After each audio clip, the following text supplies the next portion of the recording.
Welcome to Behind the Badge with your hosts, Lieutenant Ryan Williams, and Officer Cammie Vandermolen. your source for all things Spondy Police.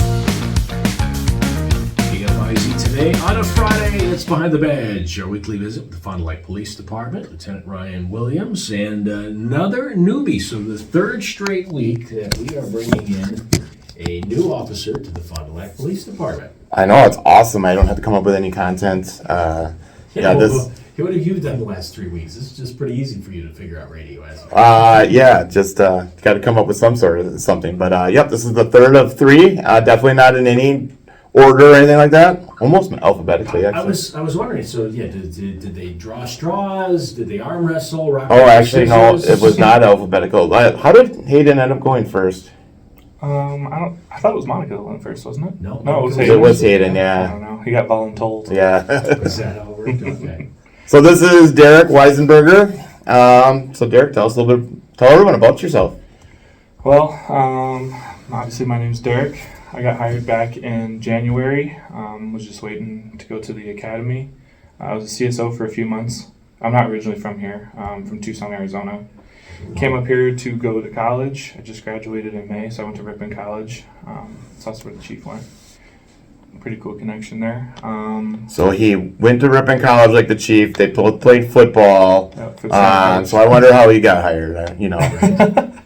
It's funny because I didn't know that the chief even went to Ripon until the day before my chief's interview. I was just poking around on LinkedIn and I saw his educational background. So I went through your panel interview without even knowing that the chief went to Ripon. So And you guys both had the same football coach, right? Yeah, we did, but like 30 years apart. So. Wow. Yeah. Yeah, he's a Hall of Fame coach, really good guy. I think that both the chief and I had similar guidance from our coach Ron Ernst. I'd say give him a shout out, Coach Ernst. Yep, he's a Hall of Famer. We both won a ring under Ron Ernst, but like I said, like 30 years apart, so pretty cool. Wow, congratulations. Thank you. So growing up in Arizona, Mhm. what point did you? Well, let's get into the football thing first. So I'm assuming you're playing collegiate football. You've probably been playing football for a long time. So how did you get into football in Arizona, and at what age? And what was it like? Well, you answer that first, and then I'll ask my next question. Yeah, I just grew up in a sports family. My dad was a coach my entire life. That's what he does now as a career. I grew up playing hockey. Actually, that was my dad's main sport. My parents really did not want me to play football. So I lived in Pennsylvania for 5 years before I lived in Arizona. I played hockey there and then moved to Arizona. Hockey's not real big there, so No. I still wanted to do some contact sports. So I boxed for a little bit and then got into the football stuff in like 6th or 7th grade. And then just played all the way through high school. It's a funny story. I got called down to the office my junior year, and I was a little bit of a knucklehead. I thought I was getting in trouble just for talking in class and hanging around with my buddies too much. But I go in there and I see this massive man, and it turned out to be Coach Ron Ernst. And he comes and he slapped his hand on my shoulder and said, "All right, son, we want you to come to Wisconsin." I said, "Wisconsin?" And it all just worked out. My mom's actually from Milwaukee, so I grew up coming here pretty much every year for Thanksgiving and stuff. So. You were used to the climate, and Yeah. obviously growing up in Pennsylvania, Yep. you know what winters can be like. But then That's you right. transplant to Arizona, and you don't have to deal with Yeah. snow so much. So 80 degrees on Christmas Day. Right. That is a beautiful thing. So I'm going to try to guess here.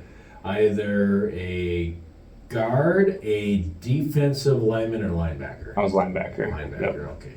Yeah, based on the body type. Based on the body type. So then, at what point did you decide to go into law enforcement? Well, I knew I wanted to be a cop when I was a kid, and Why is that? yeah, I don't know. I think watching Cops with my dad is a big one. Yeah. LT said the same thing, that might watching have, Cops. and obviously the helping people aspect. I come from a very empathetic family, and I grew up doing like community service stuff with them, cleaning up the skate parks, and just my dad being in coaching, I think, and just being out in the community made me want to do something similar. And I actually went to college. I started out as a political science major, thinking I wanted to do like federal law enforcement. And I kind of shifted my gears a little bit, wanted to get into athletics. I was a coaching intern at Ripon for a few years. And then when the time came for graduation, I said, you know what? I really have always wanted to be a cop. I'm going to go do it. So in January, the January before I graduated in May, I applied with Fond du Lac, and I knew that it was where I wanted to be right away. And 3 weeks after graduation, I went to the academy, so it worked out perfectly. Wow, Yeah. that's awesome. Quickly back to the weather. So, what was it like playing football in Arizona to having to come play here in Wisconsin? It's completely different. So, when the season starts in Arizona, it's August, and we're still playing games at 7 p.m. It's bright and sunny, 100 degrees out, and obviously summer camp for football out there is brutal. We had black uniforms at my high school. Oh my gosh. So that was tricky. And then I came up here, and I remember November, we had late practices during that time of the semester just based on playoffs with other sports and whatnot, field availability. And I remember my first practice in November at like 7:30 at night, and it was 4 degrees. And I was like, what am I doing here? 100 degrees to 4 degrees. Yeah, yep. But I decided to stick around, and I moved to the city in August, and I love it here.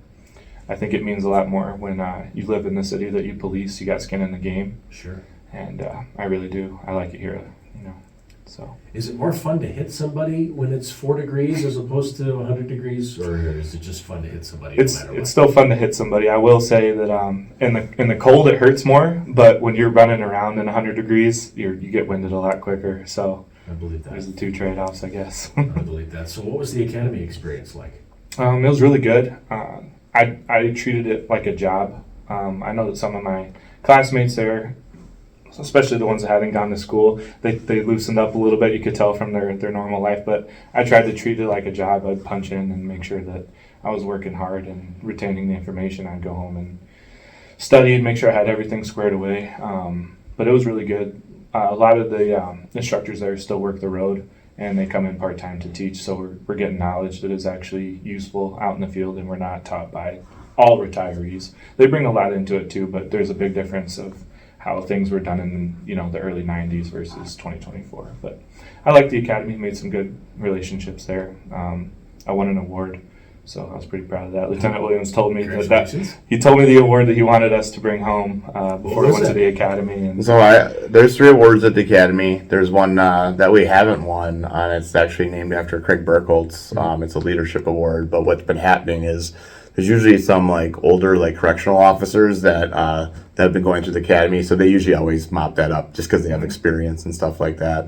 Right. There's another award for academic excellence, and we've taken that one quite a bit. And Derek was close. Actually, Derek and Hayden were just right behind. Right? Okay. Right behind the top person.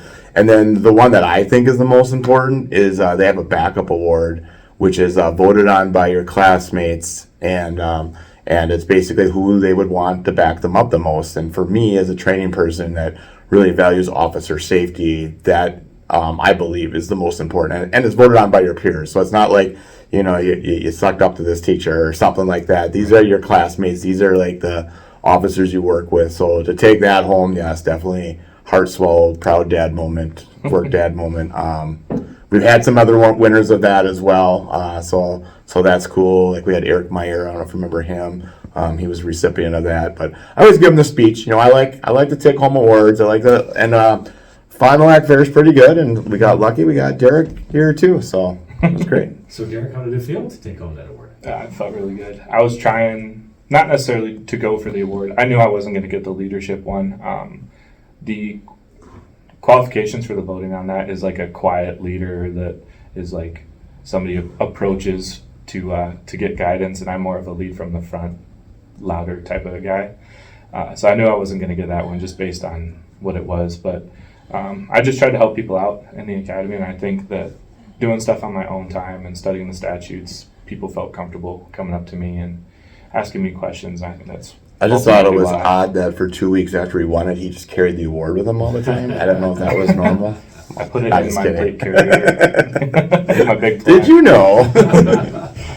So you've lived all over the country. Yep. Go to college in Ripon, nearby Fond du Lac. So what is it about this part of the world that you enjoy and decided to say, hey, this is where I want to start my career? Yeah, well, a big one is I grew up in a city with over 1 million people in it, in Tucson, and it's really close to the border. There's a lot, especially in the more recent years, a lot of crime down there. I knew that was not the place for me to be a cop. Just constantly looking over your shoulder. The cartel violence down there is pretty extreme. I like this is like middle America, blue collar land. I have a lot of respect for that lifestyle. Both my parents were that way growing up, and it's a little bit more quiet. I met a girl in college, and she's from the area, so that's a big one. Big shout out to her. She was extremely supportive of my decision and backed me up all the way with becoming a cop. She's obviously terrified, but she's there, so I'm happy about that. And yeah, my family ended up moving back to the East Coast, and I was trying to start my own life and do my thing here. So I love the Fox cities and Fond du Lac County in general. So yeah. It's awesome. It is a great place. We love it here too, don't we? Yeah, it's okay. Welcome. Yeah, no, it's good. Yeah, I don't think like I like the seasons. You know, that's the other thing that we get up here is the seasons. And the thing is, you got to just find something to do, a hobby in the winter. Like, if you don't have a hobby, go to Arizona. but you could do that. Yeah, you could do that, or take up ice fishing or whatever, snowmobiling. For the one day that it's good lately. So right. So yeah, no, we're just about finished. We're gonna be all wrapped up with our orientation phase. So Derek, Hayden, and Monica will be out in the world. So they will be out with field trainers out on patrol. So hopefully they're well prepared for what lays ahead of them, and we just expect great things. Expect great things from these three. So when they're out there, all three did great behind the badge here. Very well spoken. I will say this: probably the most good at presenting, like speaking. Yes. Speaking three again. Now I can't even say words, but we did the first time I changed our professional communications unit, and I thought I was going to really stun them because I had them do like impromptu 2-minute speeches and things that were kind of a little bit, a little outside the box, and they stepped up and they did it. I'm like, okay, well, I might have a good group here. So very good communication through all three of them. So I expect a lot. They've been a lot of fun to get to know them, and we look forward. We wish you all the best, certainly, with your career, and a safe one when you're out on the road. And because you and Hayden and Monica are so well spoken, I know that LT is going to have you back. Regular appearance. Like we could just start the rotation, just could, yeah, every right. week have a different one on. There we go. Awesome. Sounds good. Great to meet you. Great to meet you as well. Thank you. All right. It's Behind the Badge, KF. Behind the badge, we'll stand tall through the ups and the fall.